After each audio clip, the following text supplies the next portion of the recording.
फर्ज कर लिया अगर वो कराची से गिरफ्तार हुआ है और लाहौर जो है उसके वाले से एफआईआर दर्ज हुई है, तलका थाने को इतला करने के बाद इस बंदे को, क्योंकि पुलिस के पास ये अख्तियार नहीं है कि वो 24 घंटे से ज्यादा किसी बंदे को कस्टडी में रखे।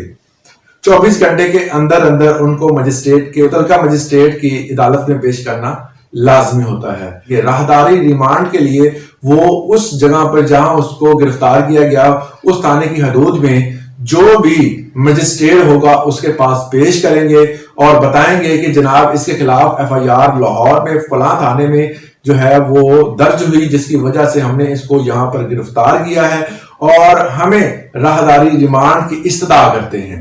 और राहदारी इस रिमांड की वो इस्तदा 1, 2 या 3 दिन जितने दिन के भी करेंगे, उस टाइम पीरियड के अंदर अंदर उस बंदे को उस थाना की हदूद में उनके हवाले करना लाजम होगा।